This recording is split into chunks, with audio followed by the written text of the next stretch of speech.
had always been someone who loved her morning rituals. They made her feel grounded, in control, and in sync with the world. Every single morning, before the sun could even fully rise over the crowded skyline of Lagos, she would stretch her tired limbs, grab her phone, and scroll through social media like it was a newspaper from the gods. This morning wasn't any differenter, so it seemed. The early morning light filtered through her curtains, leaving golden streaks across her freshly laid hair and face. She smiled softly as she watched the slow movements of dust particles dancing in the air. The house was unusually quiet without Femi around. He had travelled to Abuja the previous evening for what he called an urgent business meeting.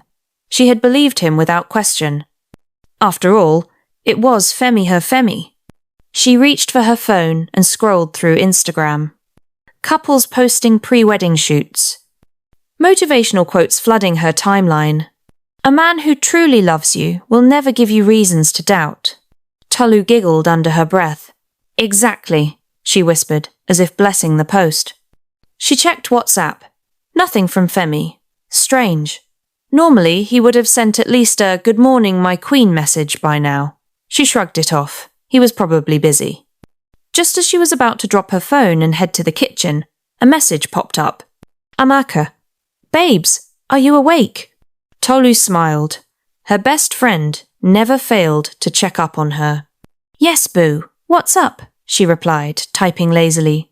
The typing bubbles appeared immediately, then disappeared, then reappeared. Her heart skipped a little. Something felt off. Seconds later, a screenshot slid into her chat. Tolu frowned. What's this? She murmured as she tapped on the image. The loading circle spun slowly, like the universe itself was hesitant to reveal what lay behind the pixels. And then, her breath caught. Her throat went dry. Her heart started pounding so fast it sounded like a drumbeat inside her chest.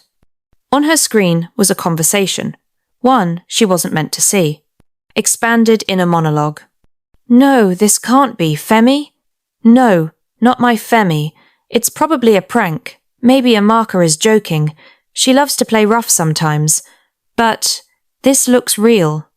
The way he types, the tone. It's him. I would recognize those words anywhere. Tolu's legs went weak. She sat down slowly on the edge of the bed, gripping the phone like it would suddenly change the content. But it didn't. Tolu's fingers trembled as she enlarged the screenshot. It wasn't a joke. It wasn't one of Amaka's playful pranks. It wasn't even fake. It was real. On her screen was a WhatsApp chat between Femi her Femi and a woman saved as Anita. Femi. Babe, you know I miss you. This weekend was everything. I can't wait for us to be alone again. Anita. Me too. But your girlfriend won't suspect? Femi. She trusts me too much. I have everything under control. Tolu's world shifted. The edges of her vision blurred. No, no, no, she whispered, blinking rapidly, hoping her eyes were deceiving her. But the words remained. She tried to stand, but her knees buckled and she fell back onto the bed. Tears fought to escape her eyes, but she clenched her teeth. No, not yet. Not yet. Her mind began to race. Is this a mistake? Could this be an old chat? Maybe he was hacked. Anita? Who is Anita? Is she a cousin? A colleague? Maybe it's just playful banter. But she trusts me too much? Tolu scrolled further down the screenshot, desperate for a sign that this wasn't what it looked like, but every word she read stabbed her deeper. It was Femi's style, his emojis, his silly inside jokes, the way he called her babe. The same words he used to call her every night. She threw the phone on the bed and buried her face in her hands. God, why? Her phone vibrated again. Another message from Amaka. I didn't know how to tell you, Tolu, but I had to show you. Tolu grabbed the phone again with shaky hands. Where did you get this? She texted, barely able to see through her tears. Anita's friend sent it to me. She thought you deserved to know. And just like that, Tolu's stomach turned. She dashed into the bathroom and vomited violently. How could he? After everything? After the nights I stayed up encouraging him when he was broke? The sacrifices, the loyalty? I stood by him when no one else did. And this is how he repays me? She splashed cold water on her face, but the girl staring back from the mirror was unrecognizable. Her eyes were swollen but dry. Her lips trembled, but she said nothing. Inside, she was screaming. The walls of Tolu's apartment, once warm and welcoming, suddenly felt like a prison. The quietness, which she used to enjoy, now mocked her. Every tick of the wall clock echoed like a drumbeat of betrayal. Tolu slumped on the floor beside her bed, clutching her knees to her chest. The apartment smelled of lavender from the candle she had lit the night before, yet it brought no comfort. Her mind replayed the screenshot like a cursed film stuck on repeat. The more she tried to shake it off, the louder it became. How long? How long have they been together? Did he ever love me? Memories flooded in. Femi surprised her with breakfast after her promotion. Late-night phone calls when he said he was working late. The flowers on her birthday with the card that read, "Forever yours." Lies. Her lips quivered. Was it all lies? Suddenly, her phone rang. The name on the screen made her heart drop. Femi? She stared at the phone, frozen. What does he want? To lie again? To gaslight me? The phone kept ringing. She couldn't move. It rang until it stopped. A few seconds later, a message came in. Femi. Hey love, hope you slept well. I miss you. Call me when you're awake. Tolu flung the phone across the room. It hit the wall and shattered. She broke down completely. The tears came like a flood, washing over the walls she had tried to build. She sobbed loudly, screaming into the empty apartment as if someone could hear her. But no one did. He's out there smiling, texting me like nothing happened, like he didn't just humiliate me. How could someone I trusted so deeply reduce me to this? Am I a fool? Did I ignore the signs? Was I too desperate to believe in love? After hours of sitting on the cold floor, she finally stood up, wiping her face with the back of her hand. I have to think. I have to breathe. She grabbed her keys and stepped outside, walking aimlessly through the busy streets of Lagos. She needed air, but the city felt heavy today, almost like it too knew her heart was broken. The streets of Lagos were their usual chaotic self-hawkers, calling out to uninterested buyers, horns blaring as if cars were arguing, and people brushing past each other without apology. But Tolu barely noticed. She walked like a ghost, numb, her body moving, but her soul stuck in that moment when she first saw the screenshot.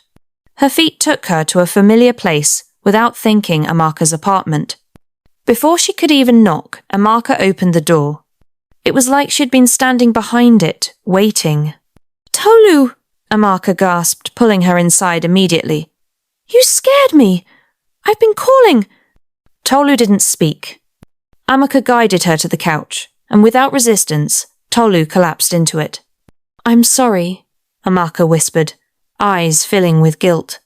Tolu finally spoke, her voice dry and cracked. How long have you known? Amaka hesitated.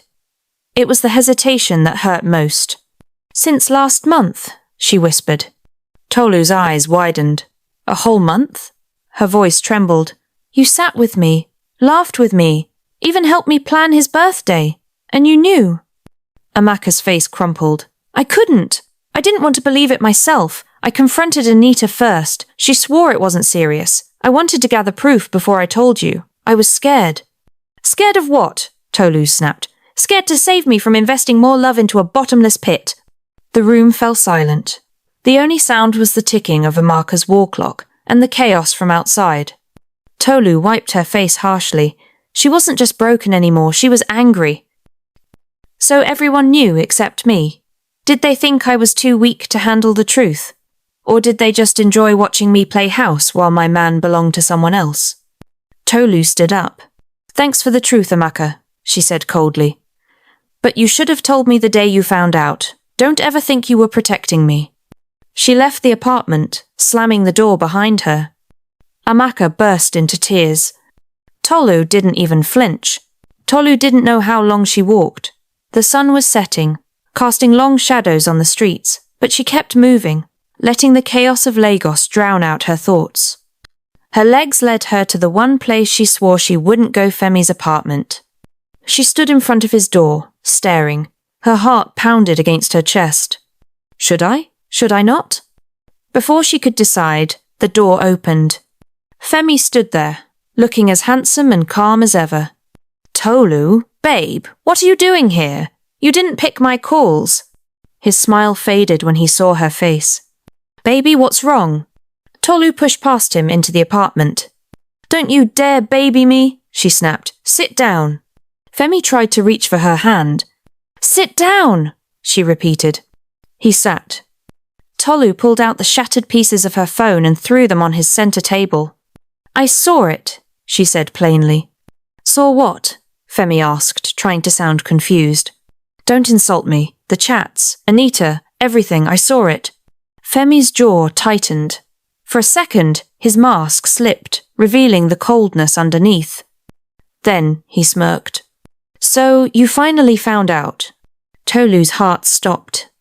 No denial, no apology, just acceptance? You're not even sorry, she asked, tears brimming. Femi leaned back, crossing his legs. Sorry for what exactly? For doing what every man does? You think you're the only girlfriend dealing with this? You girls take relationships too seriously. Tolu felt like she had been slapped. Femi's words didn't just hurt, they burned.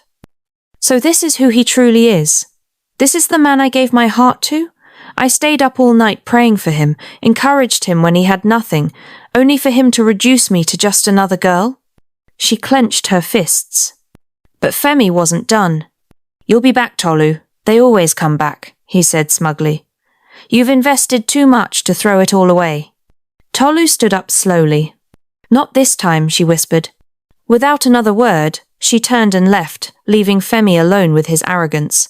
The wind outside was wild, tossing dust and dead leaves around. But Tolu walked through it like a woman who no longer felt the weight of the world. By the time she reached home, it was late. Lagos was still buzzing, but inside her apartment, it was dead silent. She sat on her bed, staring at nothing for what felt like hours. Then she stood up, went to her closet, and started pulling out everything: pictures, gifts, cards, clothes, anything that reminded her of Femi. One by one, she threw them into a big black trash bag. Tears streamed down her face, but this time, it wasn't out of weakness. It was out of release. With every item she tossed, a little bit of the pain loosened its grip on her. The birthday card he wrote last year gone. The wristwatch he bought for her after a random quarrel gone. The framed photo of them smiling at the beach gone. By the time she was done, the room was empty, but for the first time, she could breathe. Tolu stood before her full-length mirror, looking at herself. For the first time in weeks, she took in her reflection without seeing Femi's girlfriend. She saw Tolu, the woman who survived heartbreak, betrayal, and disappointment. Her eyes, though swollen, held fire. Her shoulders, though heavy, were squared. She spoke to herself softly, but with determination. This ends today. I will not be anyone's fool again. The next day, she made changes, big ones. She got a haircut, dyed it a bold shade she had always admired but never dared to try. She cleaned her apartment. She went out with a marker, despite still being upset. She even blocked Femi on all platforms. For the first time in a long while, Tolu was not Femi's girlfriend. She was Tolu. Maybe I lost a man, but I found something more valuable myself. The past week had broken her, but now the pieces were coming back together, stronger and sharper. The story wasn't over. Not yet. A week passed. Tolu's life was slowly stabilizing. She still cried some nights, but she wasn't drowning anymore. She got up early, went to work, and even smiled at small things like her colleagues' dry jokes and the aroma of her favourite coffee. But peace has a way of attracting storms. That Friday evening, just as she returned home from work, there was a soft but urgent knock on her door. When she opened it, her heart sank. It was Anita. She stood there, in tight jeans and an oversized t-shirt, holding her handbag like a child who had just been caught stealing sweets. Tolu's first instinct was to slam the door, but something held her back. Anita looked broken. "Tolu, please." Anita's voice cracked. "I just need 5 minutes." Tolu stepped aside, but with arms folded and face stone cold. Inside, Anita paced nervously. Tolu leaned on the wall, watching her like a hunter watches prey. "I didn't come here to beg for Femi," Anita began, tears already welling up. "I came to apologize to you." Tolu said nothing. Anita sighed heavily. "It wasn't supposed to happen this way," Anita said. "I swear, I never planned to take him from you." Tolu's voice was sharp. "So how did you end up under him?" Anita's knees buckled, and she sat on the floor. "It started one night after a group hangout. He was drunk, I was too, and I was vulnerable. I swear, it was just one mistake." "One mistake?" Tolu scoffed. "So the weeks of sneaking around after that was what? Correction?" Anita sobbed. "I hated myself every time. I wanted to stop, but you didn't," Tolu interrupted, "because you enjoyed it." Anita broke down completely. Inner monologue. Why is she crying? I'm the one who should be on the floor, broken, not her. Tolu remained still, arms still crossed. Anita whispered, "Femi doesn't care about me. He used me. I thought he loved me too, but he doesn't." Tolu's heart almost softened. Almost. But then she remembered the lonely nights, the excuses, the betrayal. She walked up to Anita, looked her dead in the eyes and said, "You will live with that guilt, not me." Then she calmly opened the door. Anita, still sobbing, walked out without looking back. Tolu shut the door. And this time she did not cry. Tolu thought the worst was over. Days after Anita's visit, she focused on herself. Gym in the morning, work during the day, late-night journaling. She was healing. Or so she thought. One evening, Amaka called. "Tolu, I need to see you." "Urgent." Tolu could tell from Amaka's voice this wasn't just gist, it was serious. They met at a quiet lounge. Tolu ordered water while Amaka fidgeted nervously. "What is it?" Tolu asked. Amaka inhaled sharply and then dropped the bomb. "Tolu, Femi and Anita were playing you all along. It was never an accident." Tolu froze. "What are you talking about?" Amaka's eyes filled with tears. "Femi made a bet with some guys months ago. The bet was that he could make you stay, no matter how much he humiliated you. He brought Anita into it to test how far you would go. It wasn't just cheating. It was a game." The world spun. Tolu felt sick. "Femi, bet on me," she whispered. Amaka nodded, her voice shaking. "I only found out 2 days ago when I overheard some guys at a party bragging about it. He even stood there laughing." Tolu's heart shattered again. Not from love this time, but from sheer wickedness. It wasn't just betrayal. It was cruelty. Flashback. Suddenly, everything made sense. The random fights. The late nights. The smirks when she cried. The dismissive attitude. Anita's sudden involvement. It was all planned. Tolu stood up without finishing her drink. Amaka grabbed her hand. "What will you do?" Tolu looked at her, eyes blazing. "I'm going to end this publicly." If he thought he could humiliate me privately, I'll humiliate him publicly. Game on. Tolu didn't sleep that night. Her mind was racing, crafting every detail of what would soon become her most calculated move. This wasn't about getting even. It was about closure. It was about showing herself, not even Femi, that she had the power to rise without begging, fighting, or stooping low. By morning, she was ready. She called Amaka. "Tell everyone we know. I'm hosting a surprise birthday dinner for Femi next Friday." Amaka, confused, asked, "You sure you want to celebrate that idiot?" Tolu smirked. "Just do it." The setup. Tolu designed the perfect plan. She invited all their mutual friends, colleagues, church members, even some of Femi's favourite people from his hangout spots. Everyone was told it was a surprise party for Femi, funded by Tolu herself as a sign of forgiveness and reconciliation. Femi heard of it through the grapevine and, true to character, thought Tolu was crawling back. He was excited. He even texted her, "I knew you'd come back. See you at the dinner, baby." Tolu replied simply, "Of course, see you there." On the night of the dinner, Tolu showed up, looking radiant, elegant, confident, untouchable. Gone was the timid girlfriend. She wore a stunning emerald green gown, her new short hair styled to perfection. Her makeup, immaculate. Her posture, commanding. The room went silent when she entered. Even Femi was dumbfounded. "Tonight, you will lose the only thing you thought you had over me power." The party begins. The dinner kicked off. Femi basked in attention, thinking the night was about him. Laughter, small chops, champagne, pictures, everything seemed normal. Until the cake arrived. It wasn't just any cake. It was a custom cake with the words, "To Femi, the man who lost the bet." The entire room went still. Femi blinked. What's this?" he stammered. Tolu took the mic.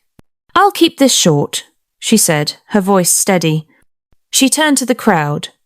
"This is the man who bet with his friends that he could break me, humiliate me, and still make me stay. Well, I'm here to show you, all of you, that the bet is over." Gasps filled the room. Femi's jaw dropped. His friends avoided his eyes. Tolu walked up to him and handed him a small flash drive. "Here's a copy of the chats, voice notes, and everything you and your friends said about me." Femi tried to grab her arm. She pulled back. "No need for theatrics, Femi. This is your night. Enjoy it." With that, Tolu turned, walked out of the room, leaving a stunned crowd behind. The cameras clicked. Phones recorded. The whispers spread. The news spread like wildfire. By morning, the video clips of Tolu's mic drop moment were all over social media. Hashtags like Number the Bet, Number Femi Exposed, and Number Tolu the Queen were trending on X, formerly Twitter, Instagram, and even TikTok. Some clips were shaky from guests' phones, others were edited and captioned by gossip blogs. Femi's name was in every comment section, dragged without mercy. But Tolu? She wasn't online.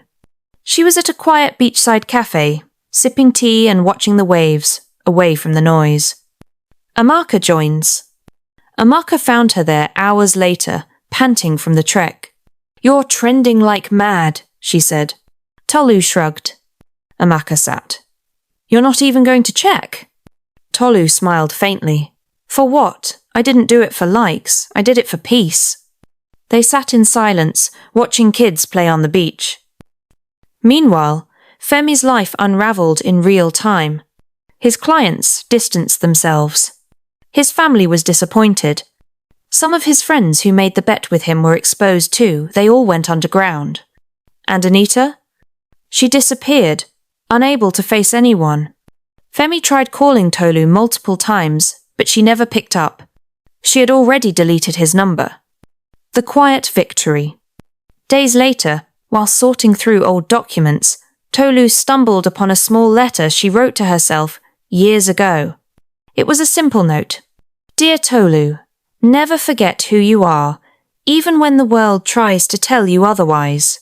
She smiled softly, folding the letter and putting it close to her chest. For the first time, it didn't feel like she was trying to prove anything to anyone anymore. Not to Femi. Not to Anita. Not to the world.